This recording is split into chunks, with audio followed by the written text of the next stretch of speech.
Call to order the City Arlington Planning and Zoning Committee meeting, and we'll start with the Pledge of Allegiance. I pledge allegiance to the flag of the United States of America and to the republic for which it stands, one nation, under God, indivisible, with liberty and justice for all.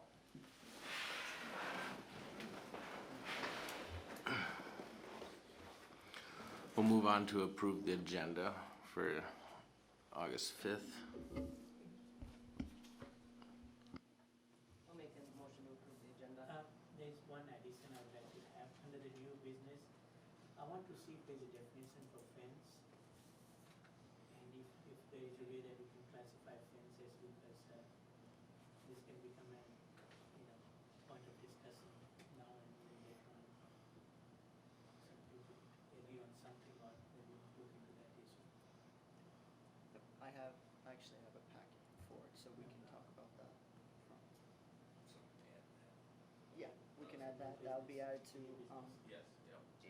it'll be 8A. I'll make a motion to approve the agenda with the addition. I can second that.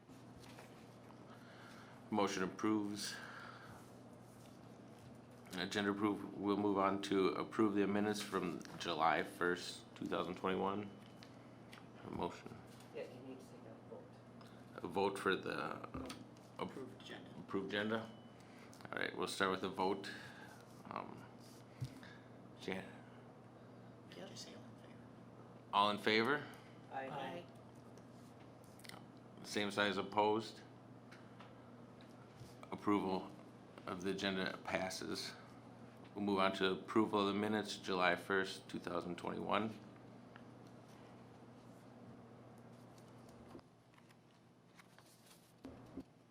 Do I have a motion to approve the minutes, July 1st?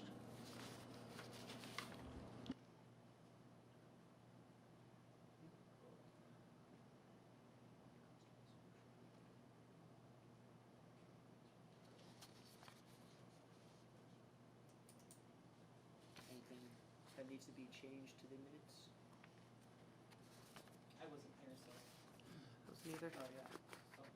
Looks good to me. Got any? Second. Thank you.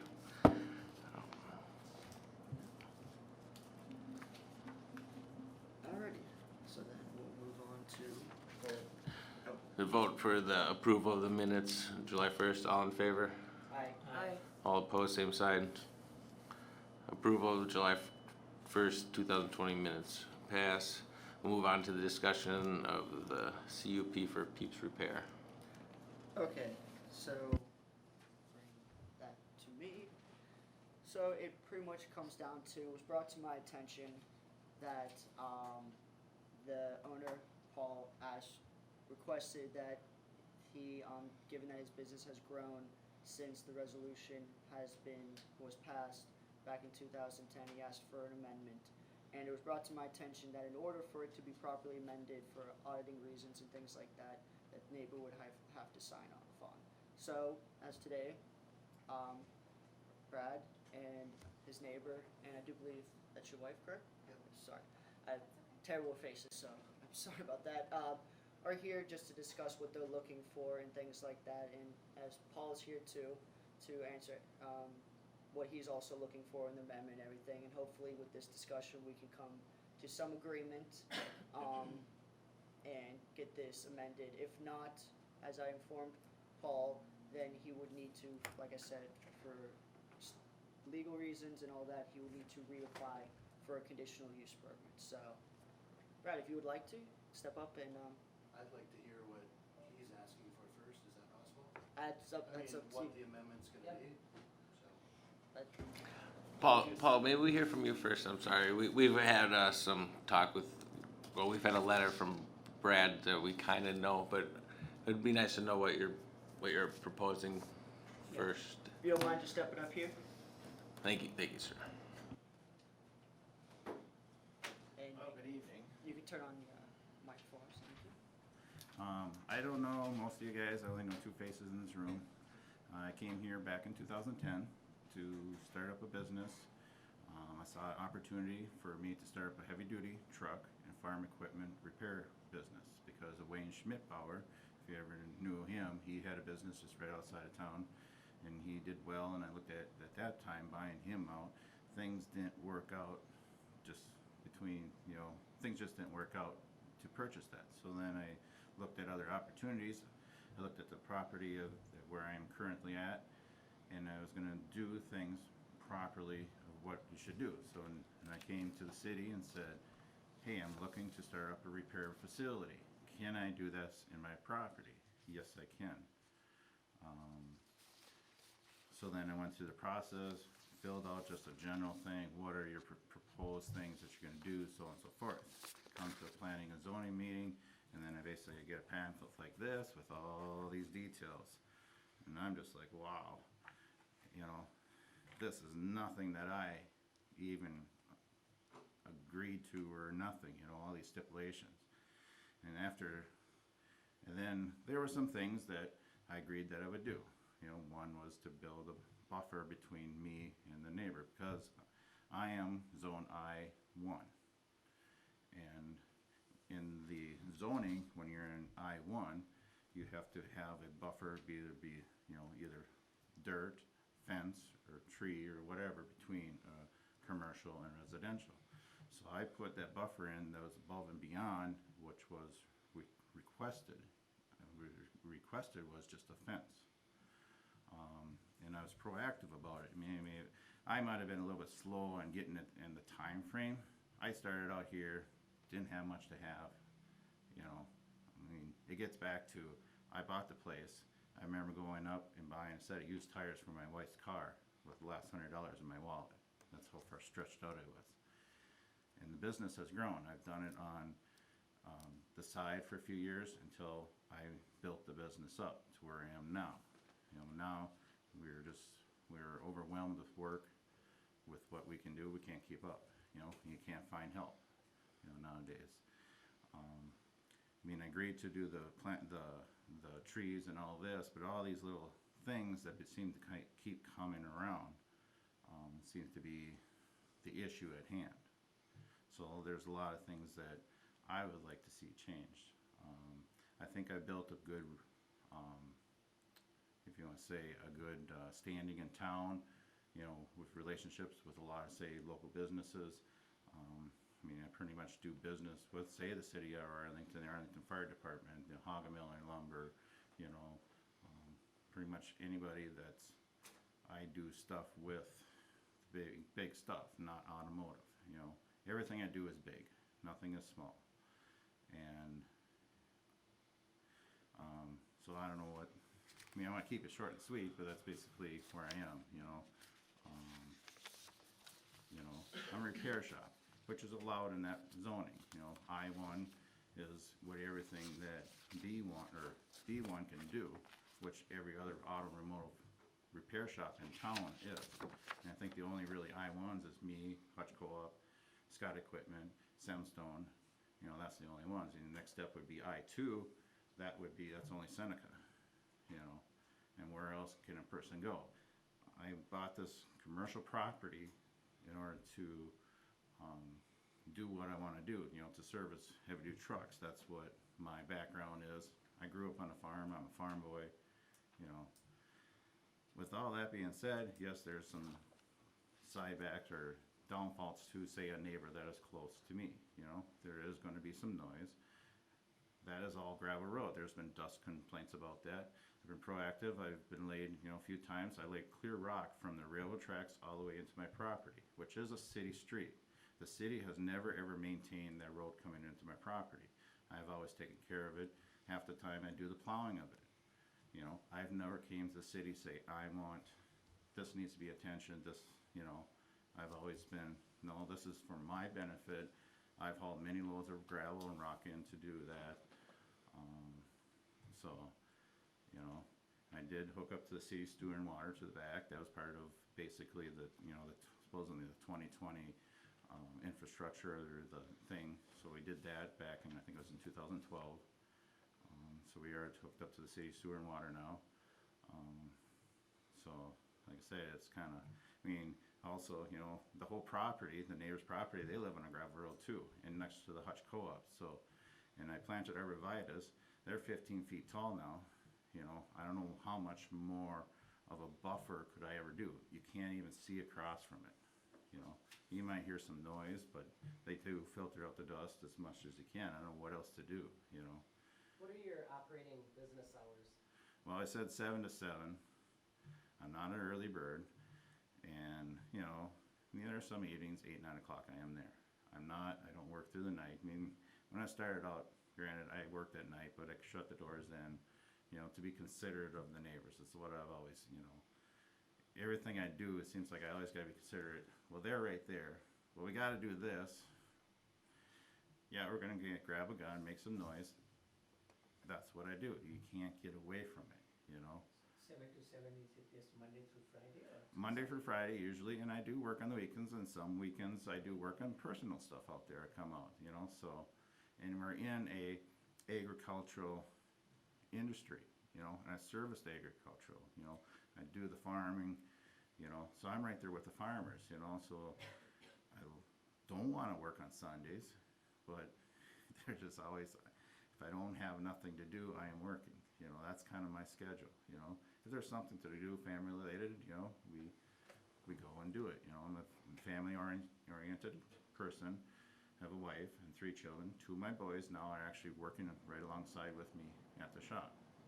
If they stick around, I don't know. They're 18 and 20, you know. They have other dreams and goals that they want to do, but you know, right now they're helping me in the shop, you know. So maybe now there's a lot more activity. I had one employee one time, great employee, but his body couldn't handle the work. It's a physical work, it's hard work, it's not the most pleasant work, you know, to do. It's dirty, it's, you know, that's not, but we try to do good quality work in time, and I believe that's what we do. The gravel road, you said that belongs to the city?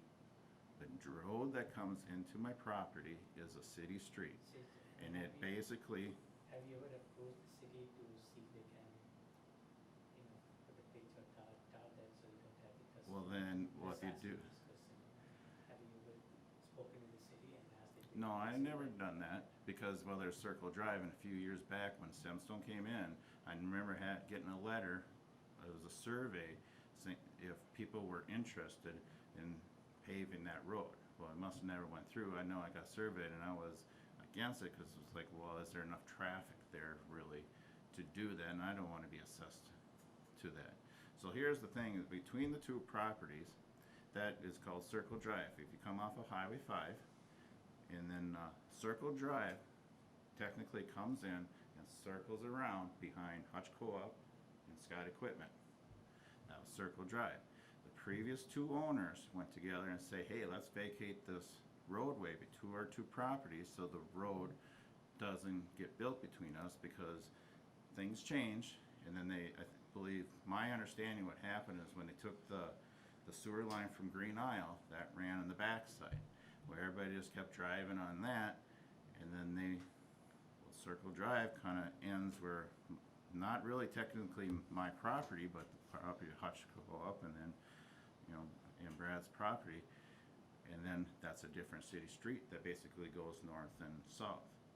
So, as the way it turns, if that would have never been vacated, I would have never had to put a buffer between the 2 properties. You couldn't have put a fence, you know, so you would have had an open space there. That's a city street. Yeah, there's lawn, there's nothing happening.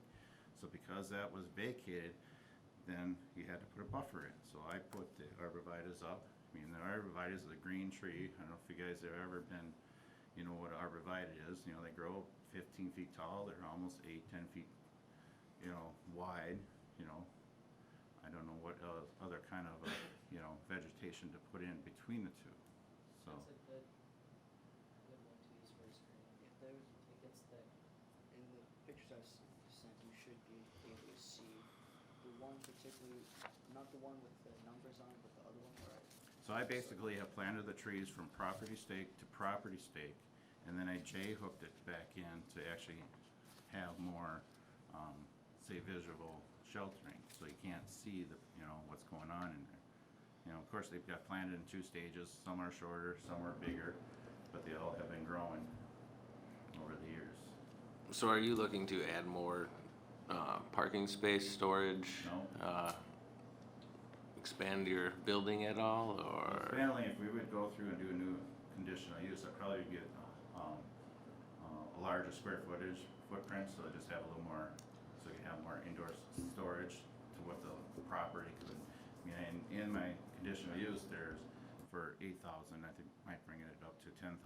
Well, also, from what we discussed as well, as you see right here, you also did discuss, because you are, from what we discussed, you are limited to only having 12 heavy-duty vehicles, right? That's what was written in it, and I never agreed to that. At that time, I was coming in, Right, but. I didn't know what was going on, and then in the written in it, it says, and if I would put an addition on, it could go up, I don't know if it's 20 or 24. There's other businesses in town that don't have a number that can be in their lots, that have started-up shops.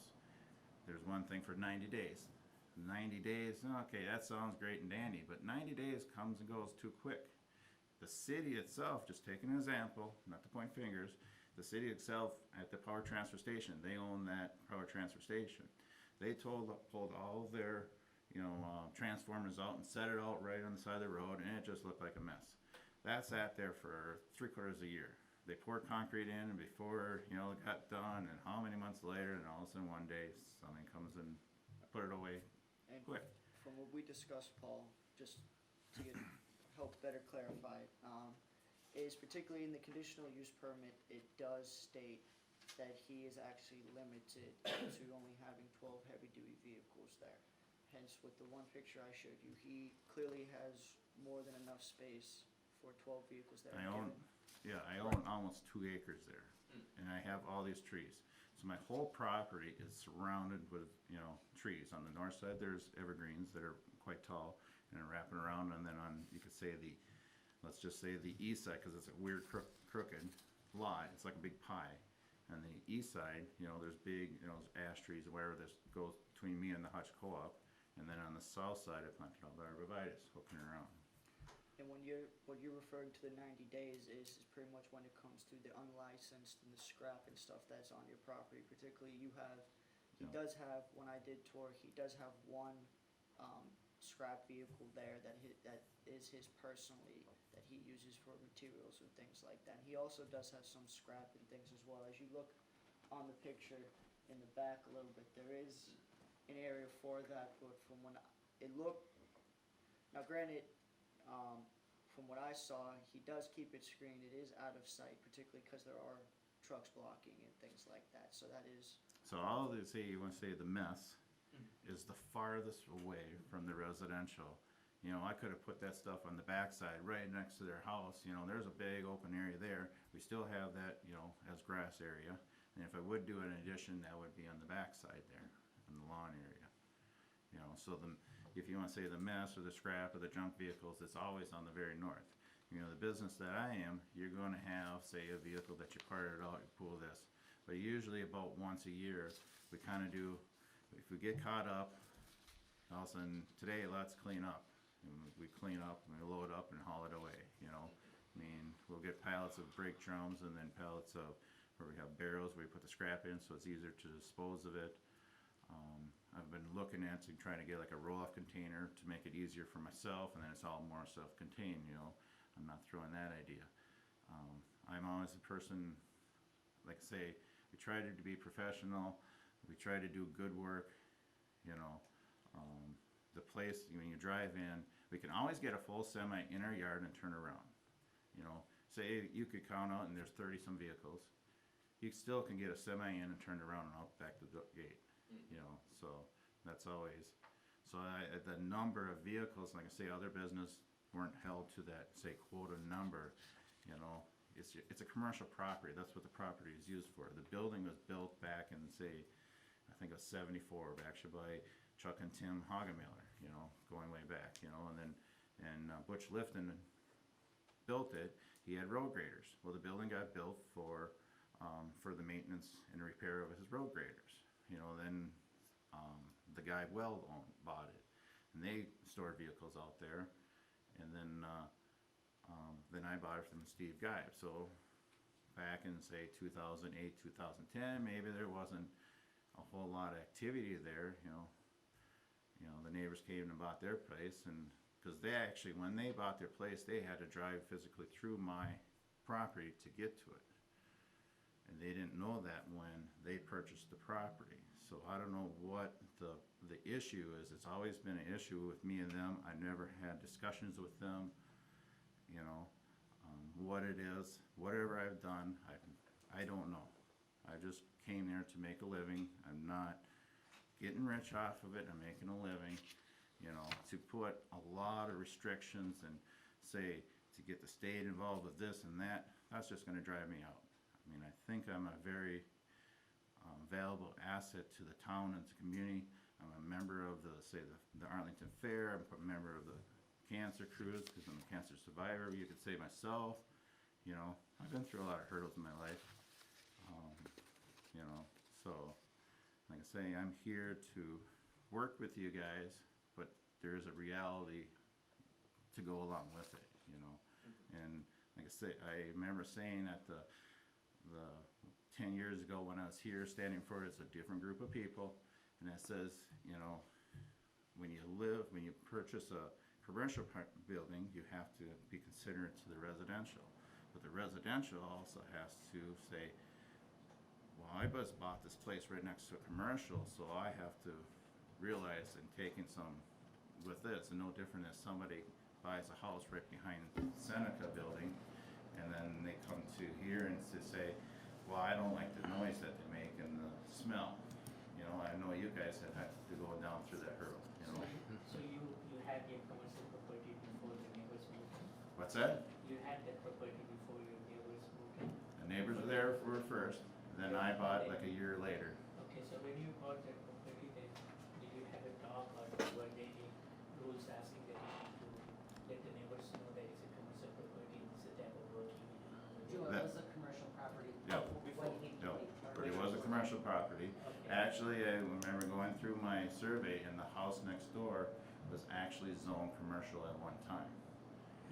So My question was that were your neighbors aware the type of work you'd be doing over there? It could be a commercial property, but it could just be a storage facility. they might have thought of that too. Okay, so was there any question at that time? Did they? Well, there was guys doing repairs out of the building. Not. Did the neighbors have any problem, at that time? I don't think at that time nobody actually went through and say, okay, we're doing repairs, had a conditional use for it, Okay. so on and so forth. I came to the city at the time and said, before I purchase this property, I want a conditional, I want to do what's right. So, Anyone else have any questions for Paul? And then we can give some time to Brad to. Yeah, I have a couple of questions or whatever, a couple of points that I wanna ask. Yep. With the updated commercial or updated CUP, as far as business hours, you said 7 to 7, with doors open, what have you, when it's hot out. I'm sure in the winter it's all inside, but after a certain time, would you move everything inside? Is that Well, something that you would be so, open to, depending on the project, I'm guessing? yep. Because I know. So honestly, typically the door's shut. We do have the shop air conditioned, but you have a day that's nice like today, it sure is nice to have the door open, And it's not every day that you'd say it's making a lot of noise. I mean, you could take example last night, last night, had a customer come in, let's DOT this truck. The truck, okay, now we need to put brakes in, we need to do this, we need to do that. And we hammered the truck out, and I think we were done at 7:30, and I finished up the paperwork 8 o'clock. Truck got parked outside, he came back, picked it up, who knows what time. It could have been 11 o'clock, 12 o'clock. This is what people do, the living, we had this discussion back. I was just asking about you. You're not when people are coming in to pick up something. 'Cause Yep. I'm sure that's not a lot of, No, typically the late nights is not, and it's a That's- city road, but I'm talking you actually physically, yes, because the nature of your job is very loud. yes, I Yep. mean, it just is. There's Yep. no getting around it. I Yep. mean, heavy equipment, you're gonna be banging and, cause nothing, everything's tight, and I get it. Yep. I mean, But it's I big guess trucks. My question was the whole, of course, on beautiful days, you want the door open. Yep. But at a certain time, Yes. I'm curious if you're open to bringing it in and closing the doors even on a gorgeous night like tonight. Yes, you know that's I what we mean? typically try to do, Okay. but we're working on, sometimes you get things and you can't get it inside because you have stuff inside, and somebody comes in, say, you're there at, say, 6:30, 7 o'clock, okay? Everybody's coming home and it's like, I got a flat tire, can you fix it for me tonight? So you're gonna pull the tire off outside, obviously you're gonna make a little noise, you bring the tire inside, fix it, you know? It's not like, oh, let's rip into it, you know? Right. I mean, Yeah. it's not a, you know, it's not an everyday, every night, in my opinion, thing that's going on, you know? I mean, I always try to be considerate, you know, of everything that's going on, you know, I get it, you know? It's, Oh, that's cool. I was just asking. you know, I can't deny that it's never gonna happen, but it's gonna happen no matter what, you know, it's just, that's the nature it is, and I can't, people come home and it's just, you know, I mean, I cater to people that truck all day long, you know, they get up at 4 in the morning and they're trucking until, say, you know, 6, 7 o'clock, they're getting home, but then they're, the next morning, you know, some get up at 3 in the morning, you know, you got the Northland Driving, you know, I service people that truck for them, they truck basically 24/7. You know, and you know, that's basically how, you know, cause they haul from, I think it's Maple Plain way up north, it's what, 4 hours from here, that's one run that they do, and another run is from Chaska. And they have to, when the trailers are full, they have to basically pull them up, you know? You know, they get loaded up there, their load times from, you know, 10, 11, 12, you know, all the way through the night. Sometimes one guy gets a 2 a.m. load time, the next guy gets a 4 a.m. load time, the next guy has a 12 o'clock in the afternoon, 2 o'clock in the afternoon. That's the way they roll, you know, and that's the way Northland is, you know. But, you know, but I'm not a typical, you know, we got a second shift, we're working till midnight every night. I don't ever wanna have that. We're gonna be there in the evening, yes, you know, I need to get rest myself, you know. You know, so. Yes. Well, thank you for your time, and then, I think we're gonna discuss it more later on, and then, but let's listen to Brad's side and see what he wants to go through too. Cause you did do a nice letter for us, I think we all had a chance to read it, and All right, concerns. so we went through we owned first, our property. He came in, like you said, a year later. We did this process to limit the effect of that business on our house, our property values, the livability of our house. Okay? Everybody is aware of the conditions. It's right there. It's printed out. They're all there. My issue is over the years, it just has grown. I reach out, ask a question. To the city, maybe I get a response, maybe I don't. Maybe I get shoved down the line. So it's on me to enforce it, ultimately, because it's my property affected, right? Last year is probably the first time where it really seemed like it got out of hand. Double the stuff on the property. Noise, whatever. It's more about following the rules to me to protect myself. I don't know. So I reached out in July last year. Tim Scanlon, planning and zoning at that time. I reached out in August to follow up. No answer. Reached out September. Yeah, I'm looking at it. Reach out in October. I get a response that says, if you have any other issues, talk to Peeps directly. So what am I supposed to do? So this year, it's grown. Not only the amount of things, but Paul dug out a bunch of dirt next to his building, piled it up on his yard, bunch of rocks, stuck a sign up by the road, selling screen dirt. He spends hours screening dirt Bobcat screening machine running. We can hear it in our house. So that's where I'm at. Here's the rules. Everybody knew them. It seems odd to me. Break the rules, and the way to fix it is to do a new CUP that has new rules that fit what he's doing. So that's where I'm at. Speaking for my department, Mm-hmm. now granted, my predecessor should have did exactly what I did. Yep. Should have came to you, did this, talked to both sides, and pretty much do what we're doing now. And I do Right. apologize for that. I am trying to remedy the issues because you guys aren't the first for this to happen. This is actually, Ira brings up, this is something that we need to discuss as a committee because there are many problems like this. This is just one of many where my past predecessors before me failed to do their job accordingly. And as a result, we have to clean up the mess. Where particularly in this case, a resident reached out concerning about the CUP and nothing was done. And on top of that, no one was really informed.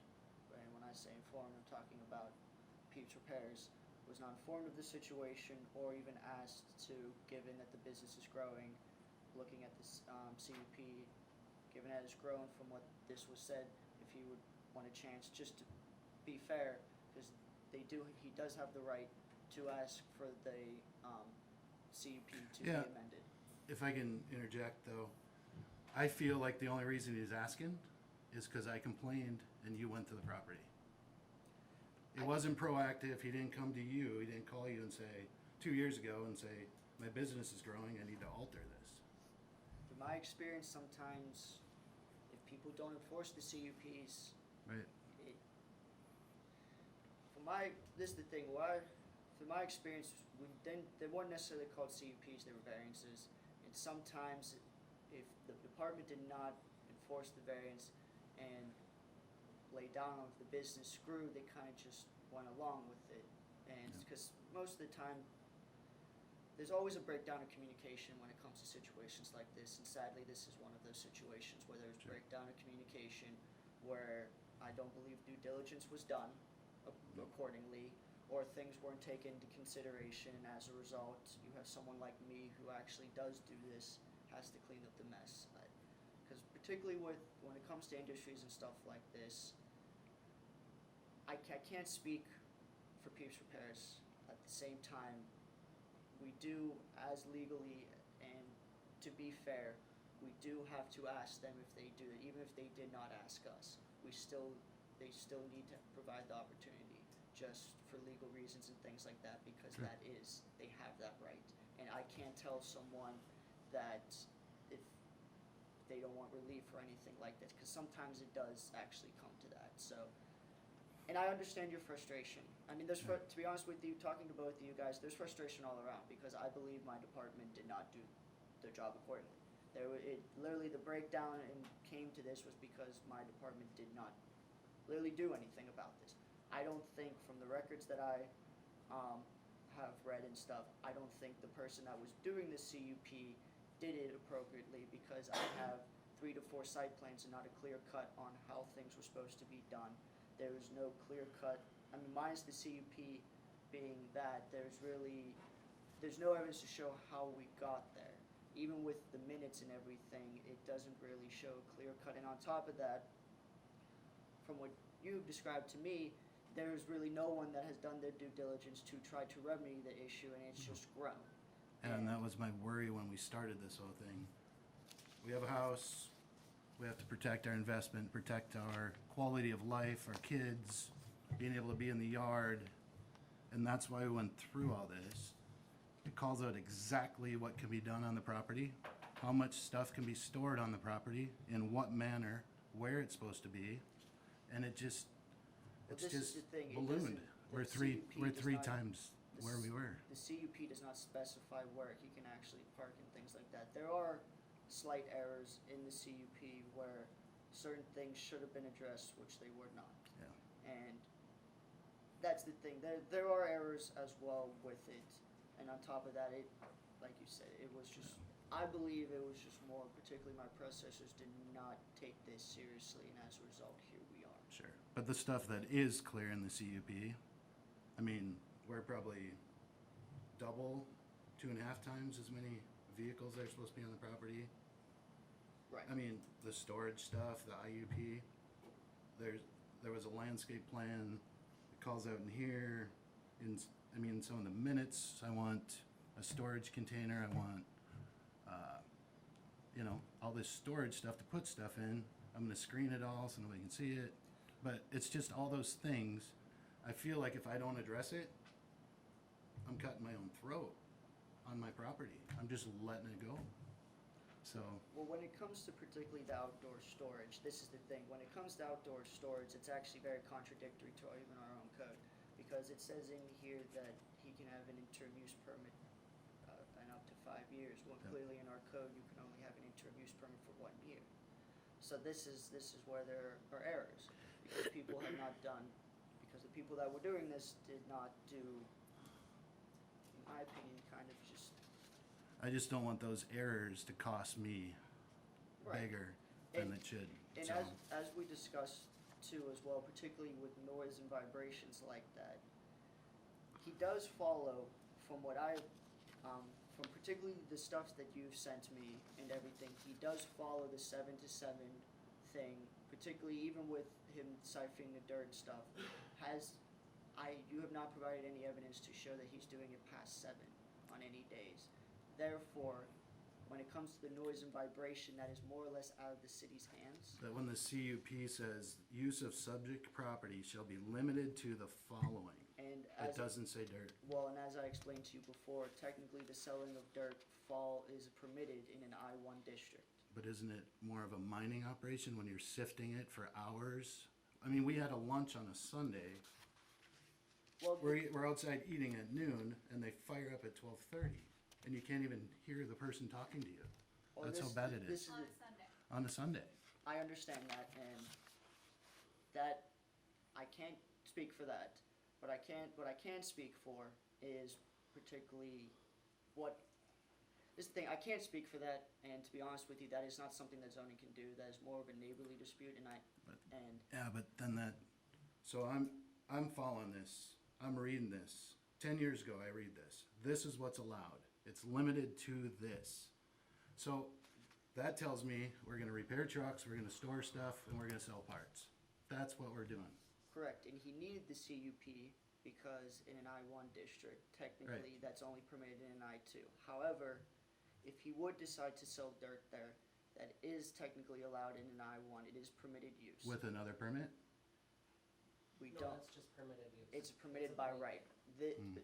Our city does not require, like where I used to work, they would require occupancies for stuff like that. Here, based on Minnesota statutes, as long as it's permitted use, you do not need a permit for it. That's not what we were told when we went through it.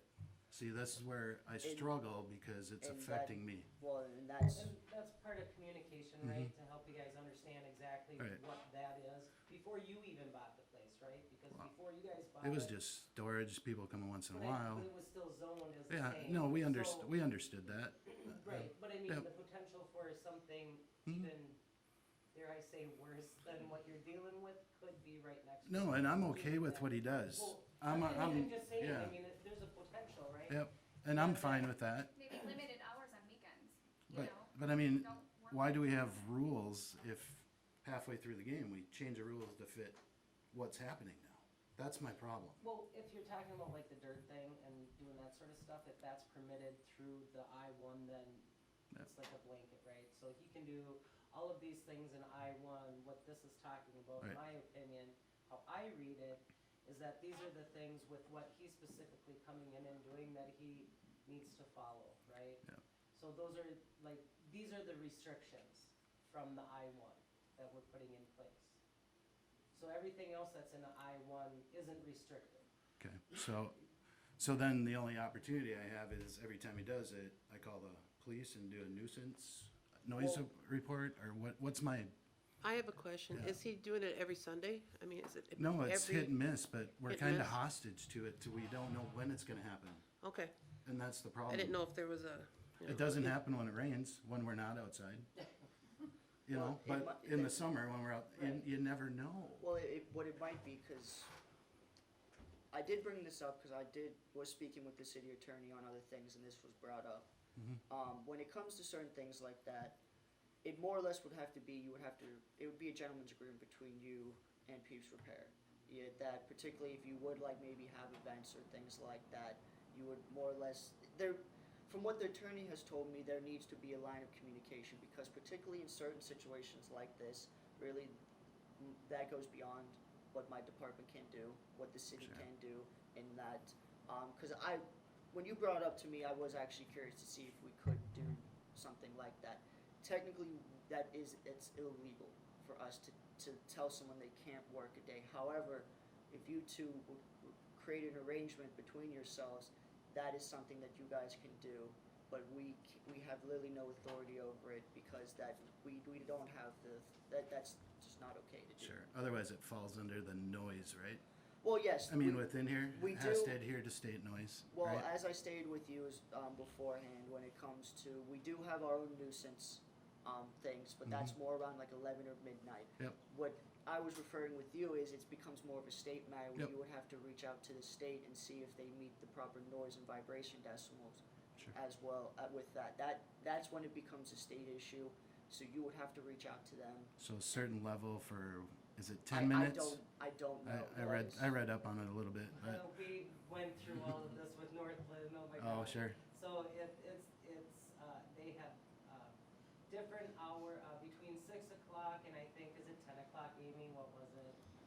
I think daylight hours, yeah. So 6 to 10, it can be way loud, and then from 10 to 6 AM, right, you have to bring it down a bunch of decibels. Sure.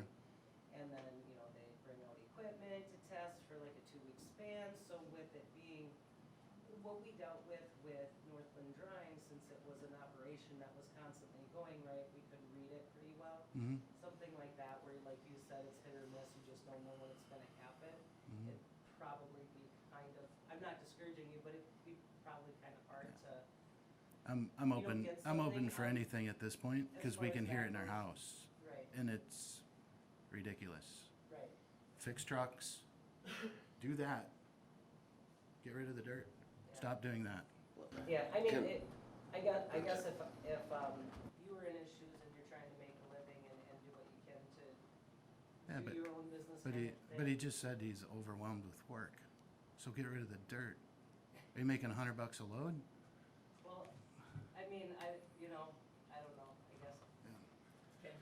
Can we request, business people that in case situations like this where you have a lot of noise occurring, maybe to limit it within certain hours on certain days, like Sunday, typically, yeah, I mean, if I'm, Well, normally, this is the thing. okay, From my discussion, all we really can do is, particularly what is already in the CUPs, the 7 to 7. We can't tell someone that they can't work like on Sundays or something. Like, from what I talked to the attorney, the 7 to 7 time frame is pretty much the best we can do.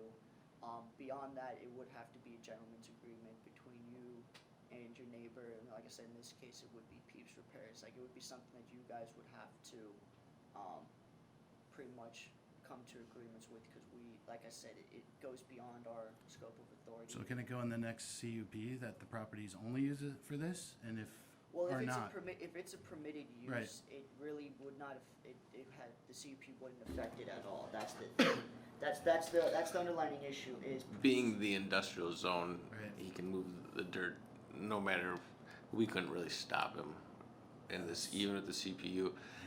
Paul, I just, out of curiosity, is this something you're going to continue? I mean, the question is this, is it a long? Right up the street here on a Sunday. No. I don't know what's going on over their house, but I've seen them sitting on the porch, okay, yeah, I get it. But they say there's a screen between us. And I think, what happened is, I did a soil correction on the north side of my property. And they used a borrow pit when they built the building, and if you understand that, I was just expecting to just have a little bit of black dirt there, clean that out, rebase it, 'cause we were having trailers fall through, sink through. And it's like, we gotta correct this. And we started digging, and next thing you know, they dug a borrow pit where they dug and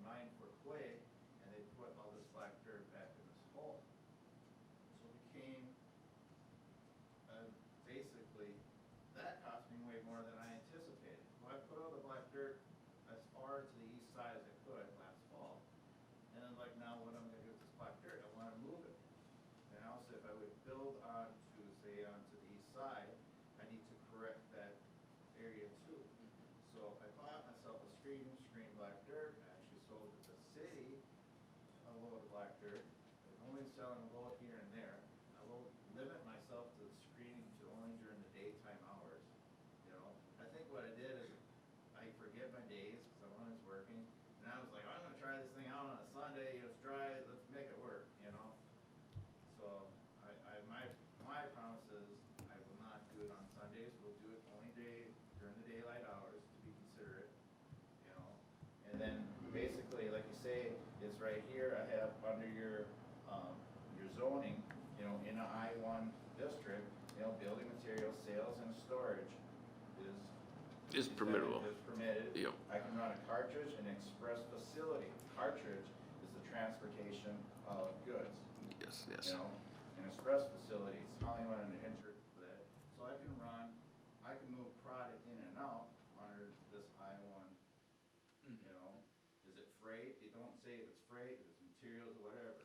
You know, like I said, I have two boys that are getting into things. We probably will have maybe a little rock, couple rocks here, you know. The black dirt is a temporary thing. It's not a lifetime.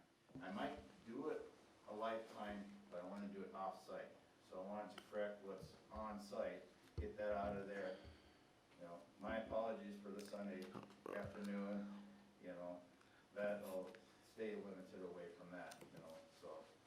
Thank you, because I know that's what we can do is pretty much a gentleman's agreement with some of that stuff, so hopefully we can. If you do have a family event and then, you know, all of a sudden I ain't doing something, just, my door's open, come on over, tell me, hey, we're having a party. I mean, I've gone to weddings and the neighbor decides to mow his lawn right next door, you Yes. know? Come on, you know, you're sitting at a wedding, they're saying, I do, and the lawnmower's going, you know, you gotta be considerate of each other, you know? Yes. I'm just trying to make a living. I seen a turd trying to make a dime, is what it was, you know, so. Yeah, we appreciate it too. I mean, I think we all do. Was that something that you guys have? Do you guys have each other's cell phones, numbers No, and we stuff? haven't communicated back and forth. Last time I think I talked to Brad, she came over back in like 2012 when he planted the trees, and she complimented on the arborvitae, how nice they look, and that's the last communication. Whatever, there's been this block between me and them, it seems like if you don't communicate, it's like a family that fights and all of a sudden there's the divorce and you just don't want to do nothing. My door is open, you know, I actually think I worked on Brad's father's bobcat last winter and helped him out and drug it in, you know? And I think I heard that running over there being used, you know, so it's not like I'm trying to hold a grudge, you know? No, us either. It's just You know, a just- slap. Well, I honestly, this is the thing, I honestly think. Yeah, I mean, I really like the idea if you guys can exchange cell phone numbers and stuff and just try, if you guys have something going on, he sounds pretty reasonable that he back off, and especially if you give him a heads up or Yeah. whatever. And not saying that you have to live your life around that either, Right. but, I mean, Yeah. it's just, you It's a know, start. it's just being, yeah, it's good, it's just being, you know, being good neighbors, I guess. And I want to express again that this, I think ultimately where the frustration is, particularly with you guys, the fact that really my department was giving you the runaround when it came to it. Yeah, we were told false things. We were Right. not followed up with, Exactly. ignored. And I'm trying, and I believe I've been more or less forward with you. I'm not trying to give you the runaround on this. I want this to be, I want to be fair on this as well and try to work with us, because this is, like I said, you're not the first, this is just open. When you came to me about this opened up a whole nother Pandora's box of things that you're not the only people in town where this has happened to. And this is something that this is a black stain on my department and I'm trying to remedy. And I really wish that this could have been resolved a lot sooner, because literally what I'm telling you is, I hate to say it, but this is pretty much how it would have to be. This is really what the process is, particularly when it comes, like I said, with the CUP, when it comes to enforcing it and things like that. Even if, as his business grown, he should have, my predecessors before me should have reached out to him and you and try to remedy it like we are doing now. And I wish this didn't happen, I really do, and I can't apologize more than I can about this, and hopefully we can solve this to work to both sides when it comes to it. You know, some of the items that Brad has listed, limit the vehicles to 20, or for example, no parking along the property line, and then also like no storage of excess tires, fuel, balance, parts and all, etc. And he's asking if there's an option to have a second row of plantings or screening. Is this something that we need to worry about? I mean, Well, this is the thing, when it comes to, like I expressed, when it comes to particularly, in order to amend the CUP without getting a new CUP, there needs to be some form of agreement between neighbors. So it really would be between what Brad and Paul would agree on. No, the first one, for example, limit of vehicles to be at 20 at total. Is this something, can we limit those? I'm just asking this. Because, Well, or is it just basically, if he has 2 acres, then, Paul It- can, basically, or Pips can. I mean, we can could put in how many. limit Is that them. something that we have to? However, given the space, as you see here, given the space that he has, Mhm. I mean, this is the thing, we could limit it to 20 vehicles if we wanted But to. he- However, it's 26 something, to 33 parking lot spaces he has. right, So if that's the case, then, I mean, it is possible. I mean, like I said, it is possible. That's something as a committee that we could consider to do. However, given the space he has in movement and stuff, I don't, particularly given he's a repair shop and stuff, to be honest with you, I'm more concerned with the junk vehicles and things being on there so it doesn't end up like a junkyard, because I honestly don't believe it would be fair, and I would say this to any repair shop, that limiting the vehicles that they could have on site, as long as, now granted, you can't have them all over the place. I do believe that we need to have a designated area No, where, the only purpose of asking this question is that, Brad has brought this list over here. Do we need Right. to address them in any way as over here at this time? well, or these, we just look into that? well, They're in the CUP already. Okay. yeah, there are certain things that he has in the CUP already.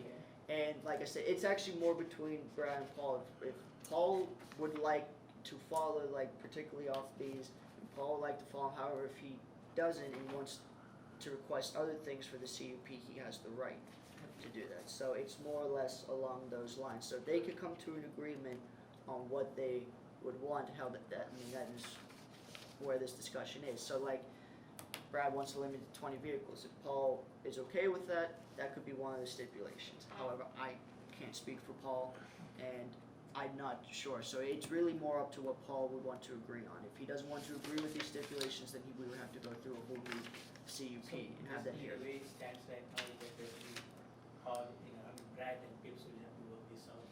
Correct. Discuss this, is that my understanding? More or less, when it comes to the amendment, and it would need to be, and if they are okay with that, it would have to come in letter form, that their agreement signed and everything like that, and then it'll come to us. I'll type up an amended resolution based off those, and then we will discuss it during one of our things. Now, however, if there is no agreement, they will need to go through a new CUP, and then from there, we would make the stipulations and we would make the determinations on what the conditions are based off information provided and records and things like that.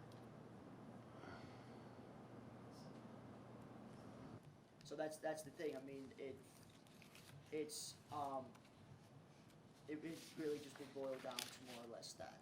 So, I mean, Paul, would you have anything that you would like to see done, particularly when it comes to the amending the conditional use permit? I know you Well, expressed. one thing is I don't want the limit of number of vehicles inside that.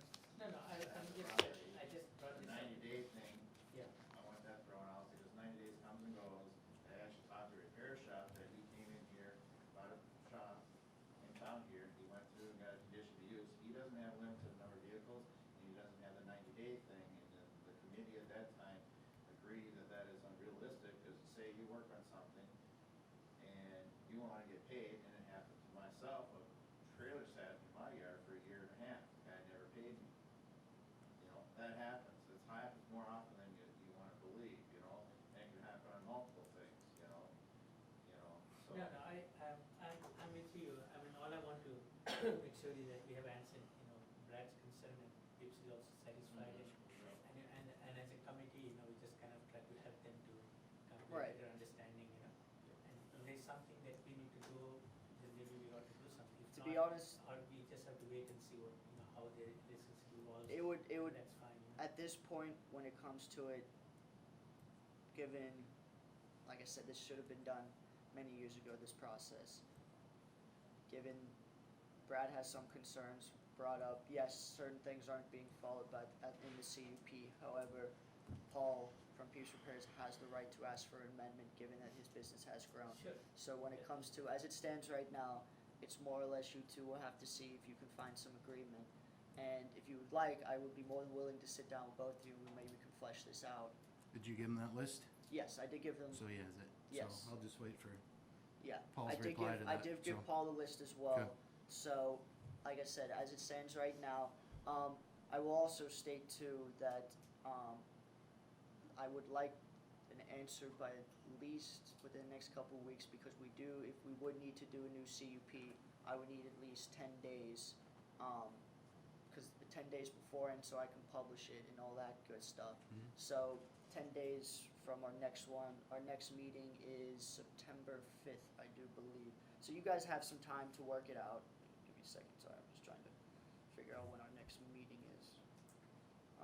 So you guys have time. I'm not trying to rush or anything. So yeah, actually it's September 2nd. September 2nd. So you have 10 days before September 2nd, which would be towards the end of, I would say Monday, August 23rd. 1, 2, 6, 7, 8, 9, 10. Yes, August 23rd is that is the time limit that you guys have to reach an agreement. If not, I will need to at least know. I would like to know the Friday beforehand, because that gives me time to work on the CUP over the weekend and come up with some things, and I can send it out to you guys, and we can take it from there. And we can do our discussions from there and everything. But I believe, as it stands right now, this is sadly the best we can do. And like I said, Brad, I really am sorry that my department did give you the runaround. This should not have happened. This should have been addressed years ago.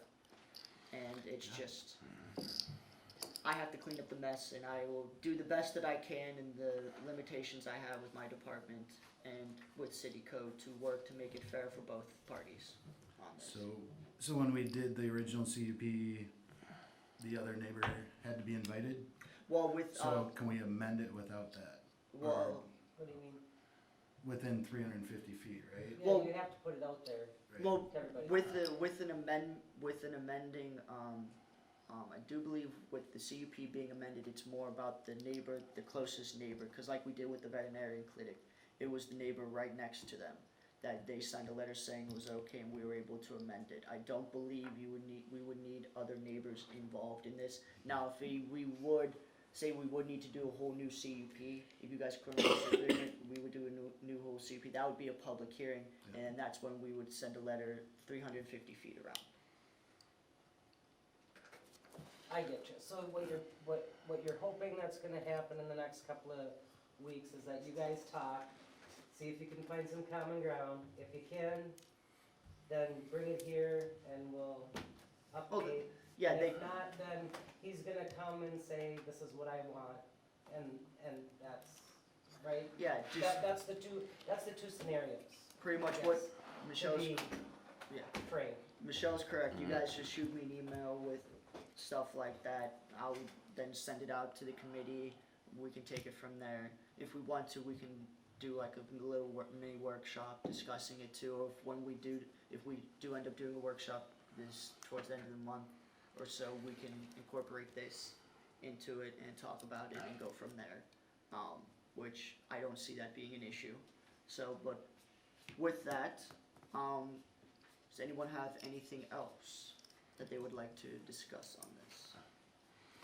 Just want to say thanks. Sorry about Tim dropping the ball on the last one. I know I was on the planning zoning with him, and we never did hear anything about it.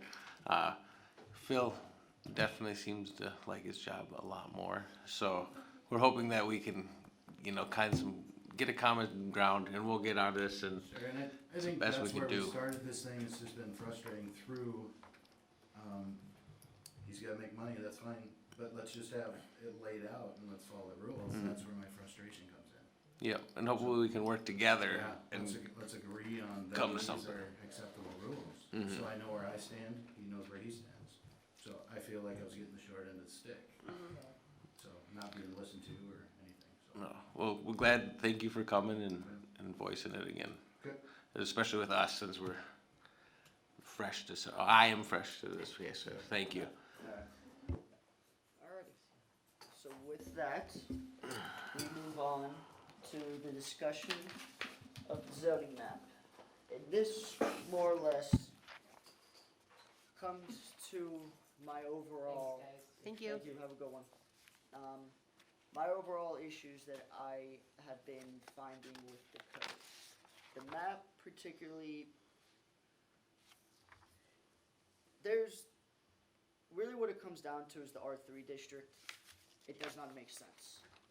Because R2 district allows a 6-row townhouse, triplex, quadplex, and pretty much multiple units, where an R3 that is specifically designed to be multi-residential only allows 1 to 2 dwelling units in there. It does not allow multi-units. And from the research I've found, it more or less comes down to that it's just, in R3s there are multiple units. We have literally Highland Commons, we have 33 units, things like that, where it doesn't make sense. And on top of that too, we do have, particularly in I-1 districts, good example is actually Peeps Repairs. It's a repair shop.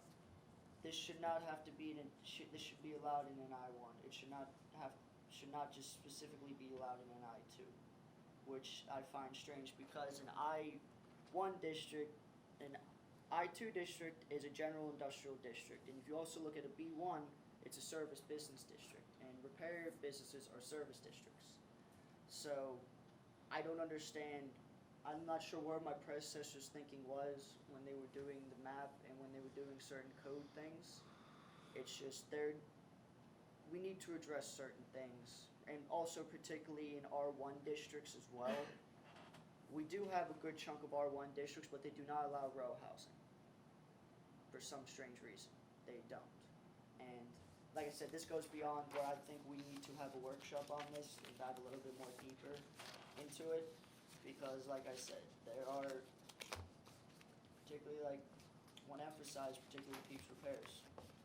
It's a service industry, and for some strange reason, it's only allowed in an I-2, where I-2s are heavy industry, with processing and things like that. I don't understand why like, literally you have across the street in B1, you have auto mechanic repair shops, you have in town in B2 districts that are service, like, repair shops.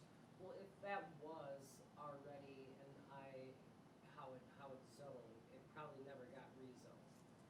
You know what I'm saying? Right. So if it was always zoned that way, they probably just never rezoned it because it just made sense to put that in there. Well, I'm not saying Maybe- rezone it. This is the thing. What I'm stressing is we don't necessarily rezone. We just kind of just more or less adapt the code. Like, this is the thing. When it comes to the rezoning of, we don't have to necessarily rezone the map. There might be few things given with spot zoning, but I think they're already being addressed as per city council that we discussed when it comes to the lower portion in the square with the, as you guys can tell right here, that this few spot zoning there, that can be rezoned, but that can be rezoned as time moves on. I think, to be honest with you, when it comes to the zoning map and the way things are laid out in town, I think we need to go back and look at the usage. Because I honestly do not see the reasoning for, like, I just, certain things that are allowed in an I-1 that are allowed in an I-2 should also be allowed in an I-1. It's the same particularly within an R1. Why aren't you allowed to have townhomes? And why on R2, where it's specifically defined for only 1 to 2 unit dwellings, has multiple it's literally should be R3. So are you proposing to condense our zones so we don't have our 1, 2, 3, I think- I 1, to whatever. I guess I asked that because what you're stating is that, yeah, in a R1, we have 3 different zones for residential, right? The first one is very limited with single family, and that's it. Yeah, and that's just detached. And that's it, right? Mhm. And then the second one is single family, but I mean, there's conditional use permits or whatever that you can get within. Well, my underlying thing is our R2 district, which normally in a lot of codes is just for 1 to 2 dwelling units, but ours actually can be treated as multi-units. Like it's literally treated as our multi-unit as the R3 should be, when R3 only allows single and 1 to 2 family dwellings, when it should allow multiple units, multiple residential. Right, so what you're saying is that an R2, instead of just having R1 is single family, R2 could be 1 or more family residents, right? So then you're saying we have R1, R2, and we don't have an R3 anymore. Well, no, what I'm saying is we change our R3 to an RM. RM more or less being residential multi-units instead of it being R3. And then what we do with that is, because if you look at R3, But that's what it already says it is. right, but R3 normally, this is the thing, R3 normally only limits to 3 units. And particularly when it comes to multi-residential units, the way it's phrased, I mean, we could keep it as R3, it's just we need to add on there, like this is the thing, we could keep the map, oh, sorry, I forgot that. We can keep the map the way it is. The more I do research on, particularly today I came to this, I thought maybe we would have to rezone certain things, but as it actually stands, it's more or less we need to go into the usages and tweak them. So I think that's really what we need to do, is go into, and I think we should do a workshop concerning that, because like I said, some of the usage just, it doesn't make any sense. Like you're saying with the I-1 Peeps Repair, making it so It it should- would allow In my opinion, it should have been automotive permitted. repair or whatever in the industrial 1 district. Right, I because, know what you're saying, yeah. yeah, because in I-1 districts allow B1 type businesses, and B1 businesses are service industries, and Peeps Repairs is a service industry. Now granted, it's a little bit more heavy duty than the ones in the B1, but that's the whole purpose of limited industrial, is he's in an industrial district, he should be able to do that. At the time when Peeps, repair was kind of, bought, made, was it already classified this way? It was already classified as Or did one. they make changes later on down There's the probably road? many changes later on. Well, no, it was classified as an I-1 when he applied.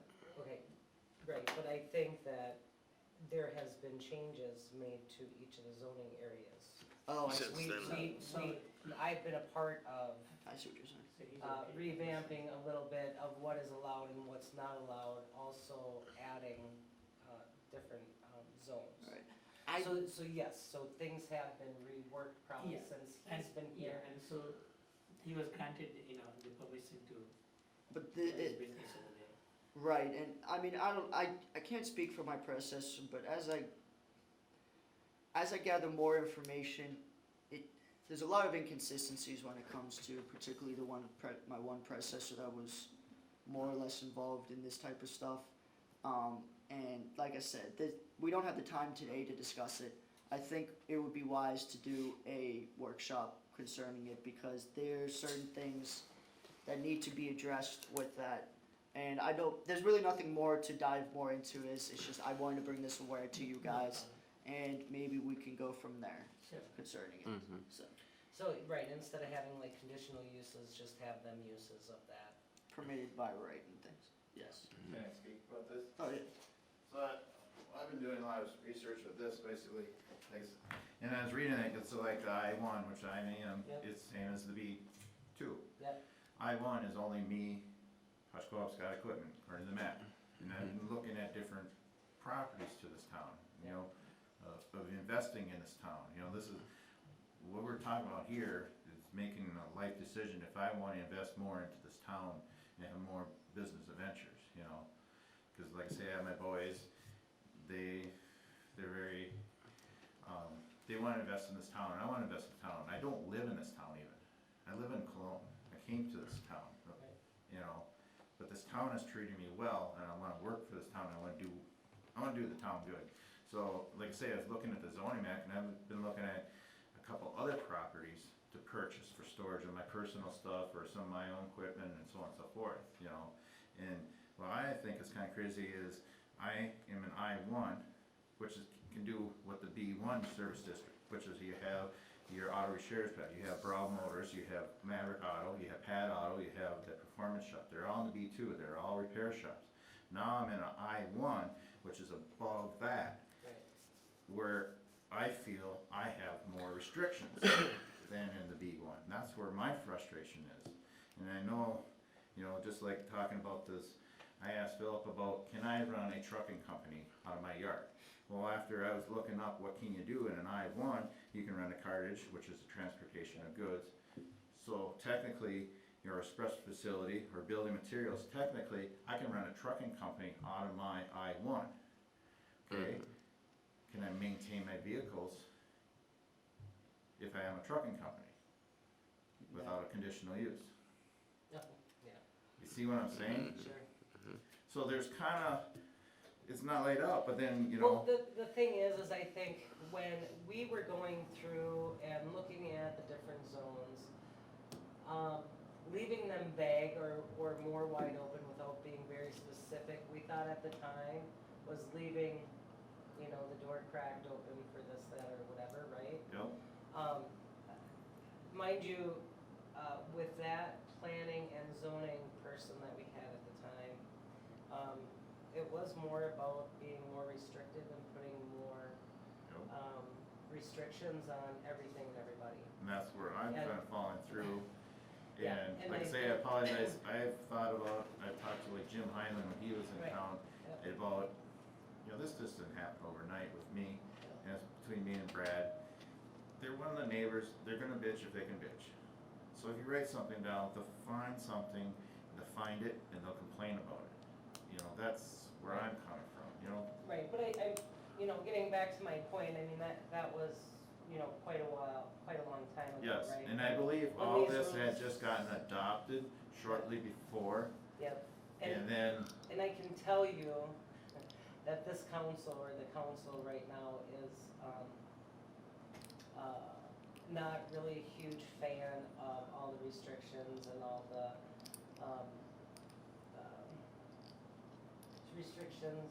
restrictions, I mean, that's laid out on not only business owners, but residents themselves. you know, You know, because you get into something like this where you have a CUP or you get into something else and you're right, it's like nitpicking or we're restricting you from making a living, which I don't agree with either, No. so. cause like I remember I came here, and then I applied for it, and then next thing I know comes my CUP, and I was pulling out your meetings, your minutes, and here's my CUP, and I'm reading, and my eyes are just going, whoa, whoa, whoa, whoa, you know? And at the spur of the moment, I'm kinda like, no, I don't like this, and I just remember that was the most stressful night I've ever had in my life. And then I came back and they got down to, it was a lengthy discussion about that, and it came back to a landscape design, you know? Well, right, and And you've done a then- great job, I mean, I can tell you from your pictures that I see here, I mean, and I know that in the past, that's been one of the huge things, is we need you to screen your property, especially if it's abutting against residential. Which And I I mean, totally you've done a great understand, job. Yep. Yeah. you know? You nailed it, I mean, I don't think they can see into your property or vice versa, so. Cause they wanted at the time to put a fence up, and I didn't like that. Right. And I remember when I came back in the committee, I didn't know the people in this town. And I remember coming back, and then, I was so frustrated that I literally was to the breaking point. And I said to the committee, it says, either you're gonna approve what I want, or I'm walking away.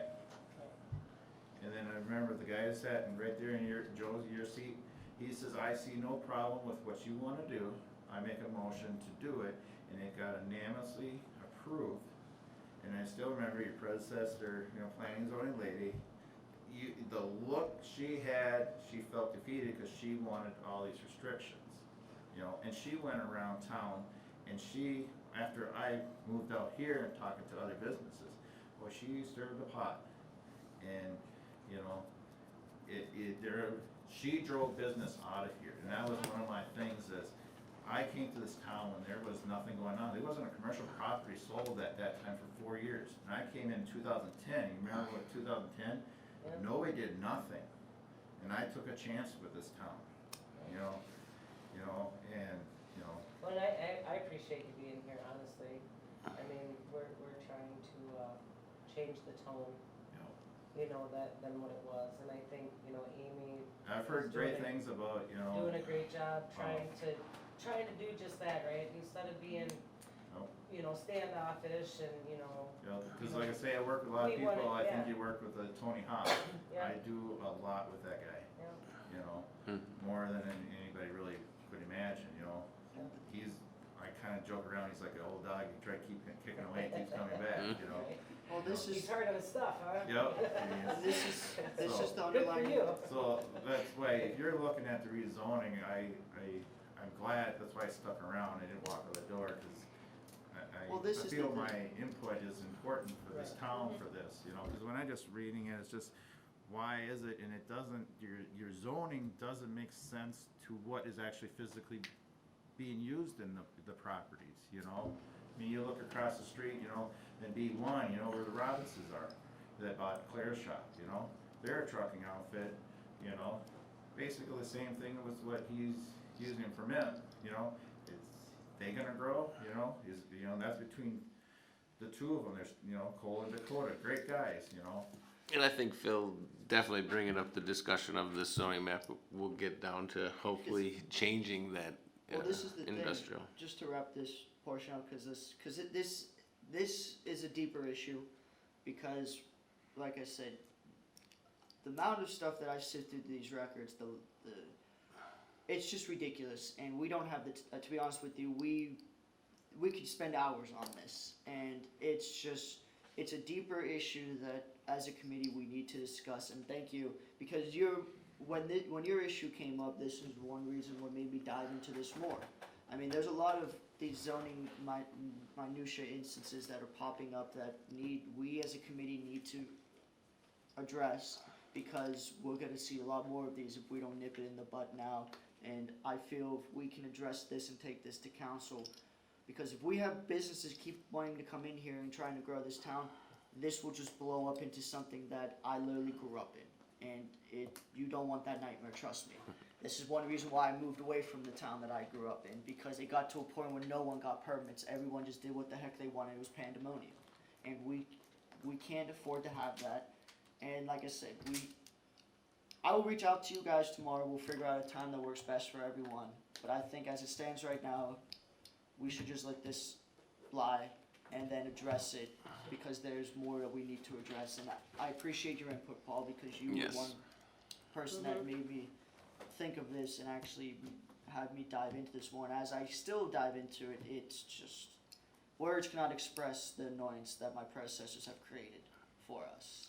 But with beyond that, moving on to the next discussion portion, which is just the variance process. As we discussed, you two weren't here last time, so we were discussing about pretty much, given that the administrative exception process has been passed and approved, more or less trying to streamline the variance process. I am actually in works of thinking of maybe making it a 3-step process, where the administrative exception policy is the first step. Then the second step would be an administrative review process. And what that would more or less be is for certain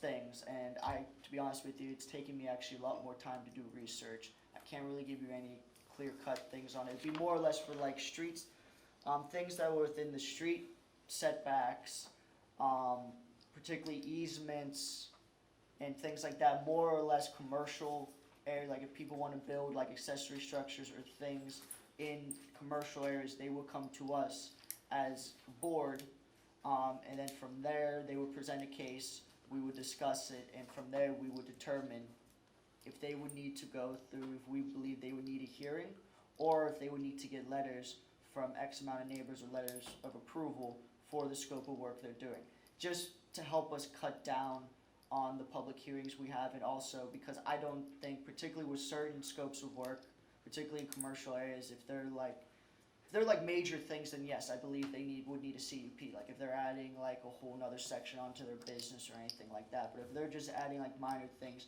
just to help improve their business, I don't think that people in 350-degree area would necessarily need to know, particularly if it's not going to be a serious impact. However, that's why we would have that review. It's also more or less too for the business 1 district to talk about their setbacks, because they do have, it's a pretty dense area in the business 1 districts in certain spots, and there's setbacks I don't believe some places won't be able to meet, and if they grow. So it's just something that I'm just jumping off of, and I just want to let you guys know this is something that I'm working on. If you have any input or anything on it, please let me know. That'd be greatly appreciated. If you guys have anything that you would like to see or concerns about that. But I thought I would have something for you today. However, things have come up, and as a result, we are in the position that I'm in where I'm still working on it. So hopefully by next time I will have something for you. So, and then when it comes to the new business with the fence, I have this. I have gathered something for, because City Council required me we were going to do a workshop on it. So I've compiled some definitions that I've actually took from surrounding areas that had definitions for it. I looked at 15 different towns. Only 5 of them had actual definitions for fences. It's not common. I thought it was maybe just a thing out east, but it actually turns out this is very common that not many places would have. Because, so open up your Google search. I mean, this is what I do. And type in open up a new one. Type in the word fence.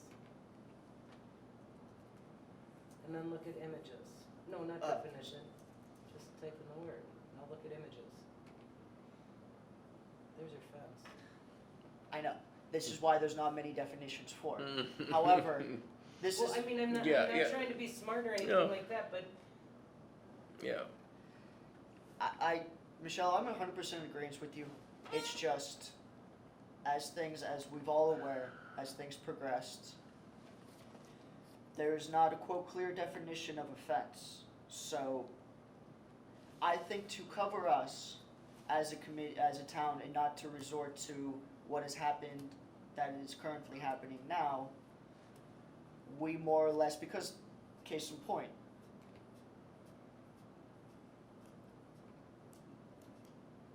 look at this fence. yeah, Doesn't that remind you of something? it's a fence. Right. And like I said, just to avoid the situation that I'm currently dealing with, because it's gone to the point where I'm not going to speak of it beyond this, because it's gone to a point where it's more of a legal matter now. And as a result, I think for us to cover ourselves, because at the same time, the ultimate goal is for the fence ordinance, because as our practices have shown us in the past that people have gone through the variance process for fences in the front and stuff. Apparently, that was illegal. That was an illegal process to do. I talked to the city attorney about it. He said, basically under our ordinance, it was not allowed. They should never went for a variance for it. We should never had a variance for Pam, for her fence. However, past practices show us otherwise. So this is the whole reason why we're trying to amend it, is so we more or less, because we literally had been making the decisions for it, so in order for us to continue making the decisions. And City Council has asked me more or less to just work on some things, to gather some information to see how we could change it and things.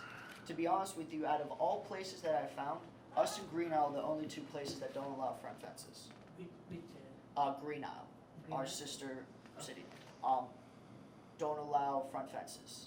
And beyond that, the highest people can have for a front fence is they keep it limited at 4 foot. Commercial places make it 8 foot.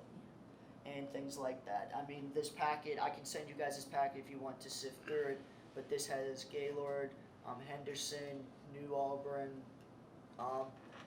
Norwood, Young America here. Well, the funny thing is that I believe our ordinance came from piecing together what you just combined there. And I find that interesting because it's the most strict out of all of them.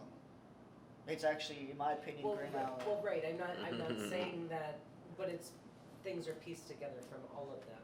Okay. And then Built the from there. people at the time wanted it, didn't want fences in the front yard. Right, and it's, to be honest with you, there's still a consensus for that. I mean, there's a 50-50 split. I get a lot of people that tell me, a lot of newer people that are in town and stuff, they would prefer front fences. However, a lot of older people that have been here for many years, they don't see the point of having front fences because they believe it's going to be create a barrier. Well, I think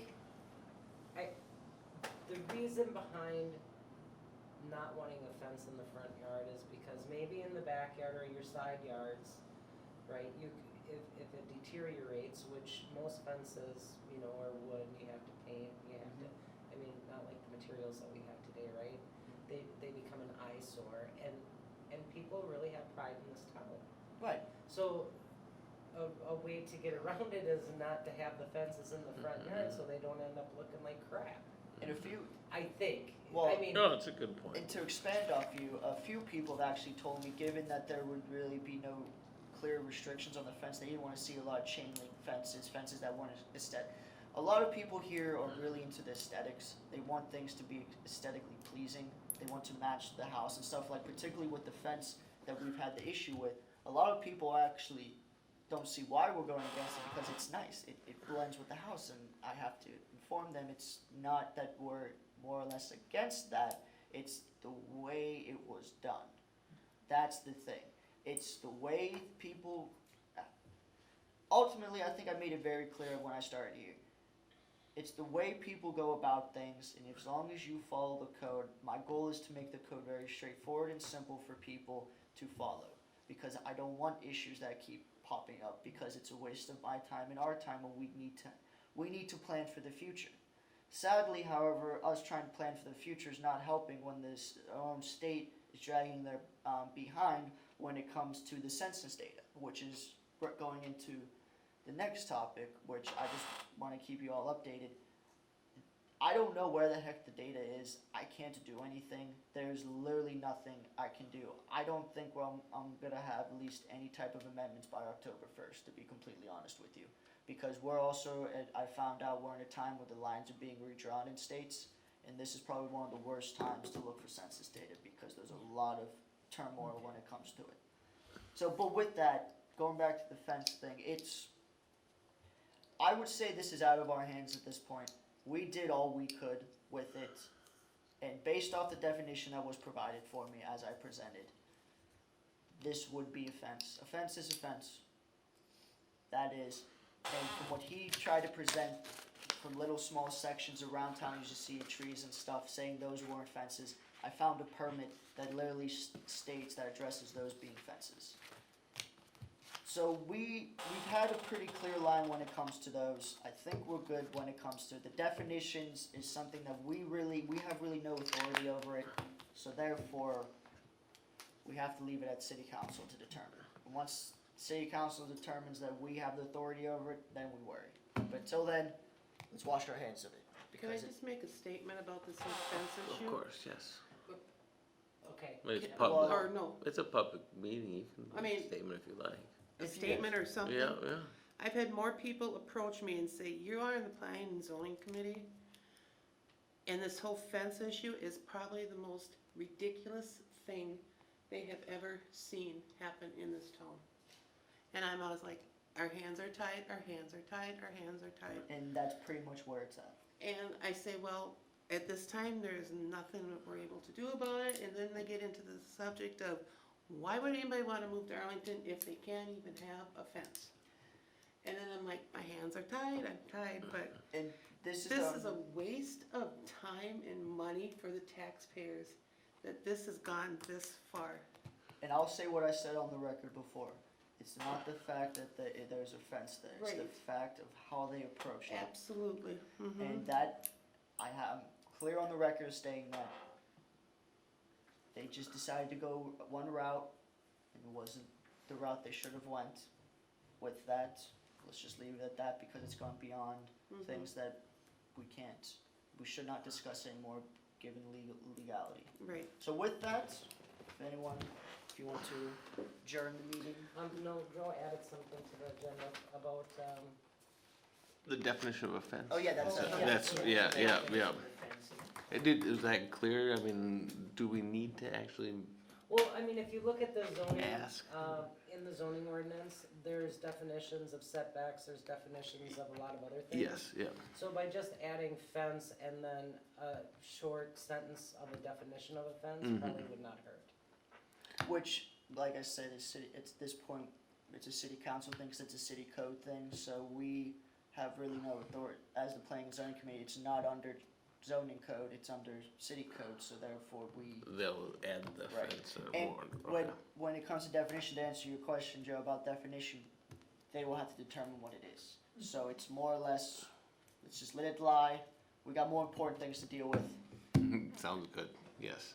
Well, and kind of to reiterate what I said earlier, the council as a whole, I believe, is not a huge fan of all the ordinances and restrictions that we have in place. And, I think are gonna be looking strongly at not only, at a lot of, ordinances that we have. Which, Good. one reason why I'm here. So, Mhm. and I know in the past, the council's really thrown it back to the planning and zoning committee, to do that sort of thing, so, I don't know how it's gonna funnel, or if the council is just, pretty strong in their convictions, and We'll, Take cro- it we'll, there. we'll cross that bridge when it comes to it. As the planning and zoning minister, I have no problem with it. I think we all pretty much have we all have pretty much the same idea of what we like to see in this town. I think we're more than capable of doing it if city council requires it. But until then, let's just let it lie and focus getting our other things done. And with that, Is there a motion to adjourn? Motion to adjourn? Second. Wonderful. Adjourn the meeting for tonight. It is